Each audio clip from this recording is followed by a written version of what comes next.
You see this town of peace. This peace town.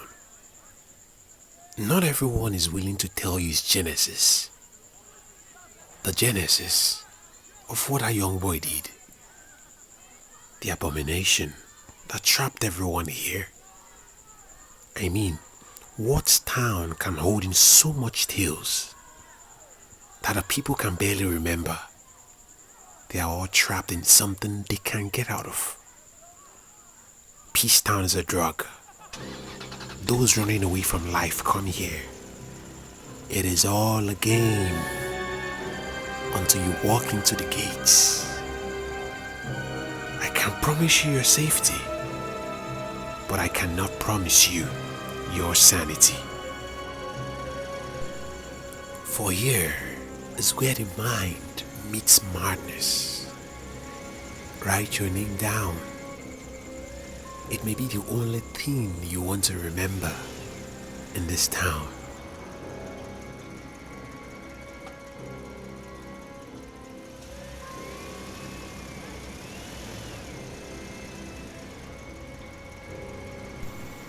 Episode 1: The Fisherman.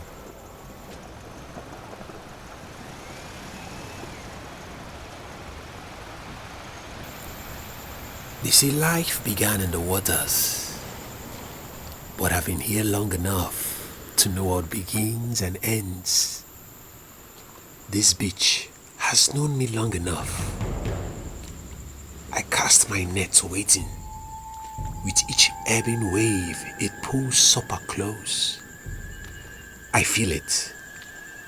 As the waters wash the shore, so does it renew my yearning for supper. I pray for darkness once more. It is when I get to leave these lonely waters. It feels great to walk on land again, amongst curious visitors. Beneath the deep lays my cold bed, so greedy that each time and each night it craves a new company. With my cups,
the temple. You have found yourself on this path. It looks familiar, so you keep walking. The temple is a few minutes ahead. They say a temple is a place of bliss, healing, love, and happiness. But the faces you meet on the way look exhausted. Some look very cheerful, and some scared. Their reactions do not give you a good answer on what to expect.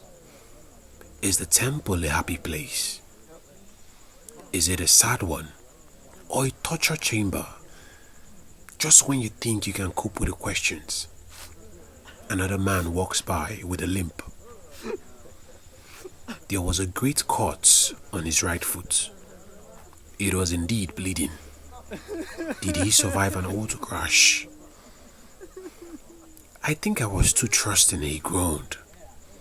I am willing to try again next week, the man reassured himself painfully. You are worried now, but you can't seem to stop as the grounds beneath you pull you closer to the temple ahead. What is really ahead? What is really in this temple? Your blessed curse awaits you. You can never know until you enter this temple and find out for yourself. You have now arrived at the gate of fate. The gatekeeper, a muscular man with the most tender voice, answers, "Welcome to the temple. You were here last week. You are confused and can't make the words. I don't understand, sir." The gatekeeper nods. You are not supposed to understand, but I hope you've learned now. Right now, your heart is racing. You can't hide the fear. Learn what you ask with fear in your voice. The man was indeed sad for you, but he gets himself together. "I'm sorry, stranger.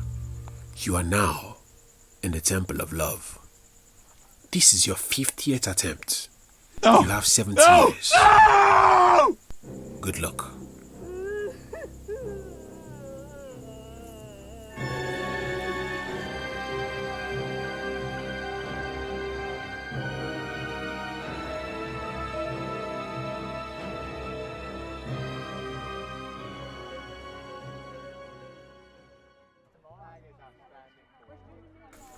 The art collector.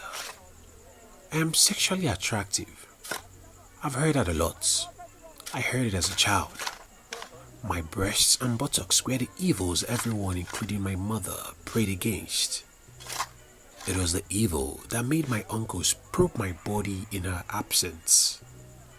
But my mother thought it evil. Don't bother asking.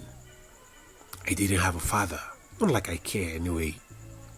But just like many of the men I had to meet too early, my uncles say my body is a work of art.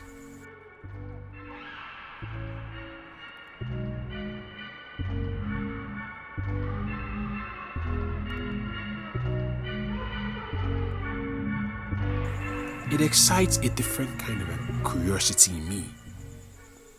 I used to think art was all about painting and sculpting. But this is for small timers. Humans can actually be art too. I mean, look at my body. Aren't you thinking what I am thinking?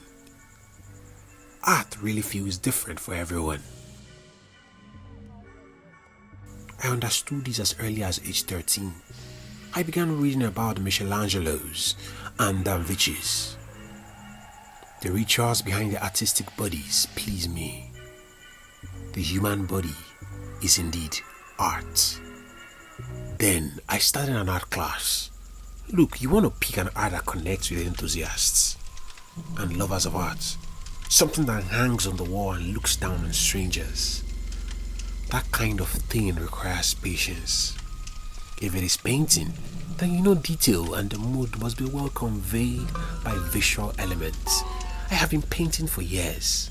I have had my work hanging there for years, but it gained no recognition. Then I remembered my body is indeed art. So what if I tried collecting art? Collecting art is most fulfilling. The time that goes into reviewing many specimens and considering what should make it to museums and galleries and which should be displayed in my private studio. At night, I visit them right in my private studio. That is art in its fullest form. Art can sometimes be offensive too. I sometimes cannot stand the stench from the rot of its bodies. The bodies of my mother, uncles, and every man who thinks I am art.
The resurrection.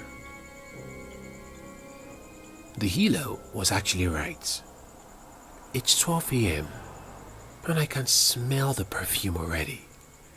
My wife is at the door with stitches and scars that will never heal. It's been a rough week and we've had to make decisions. I have had to make decisions. She can't speak right now. Someone had to make the decisions because it was a death and life situation. I may have lost myself a million times, but each time I refused to be the loser. I simply could not move on. I chose to hold on. Oh yes, they say move on. The Lord gives and the Lord takes.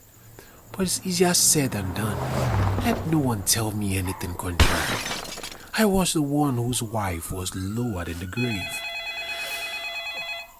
So I had to walk through another heartbreak. Another one? No way. Please put the pain on hold. I would rather lose sleep, but I will never lose this woman. I have simply refused to be a loser.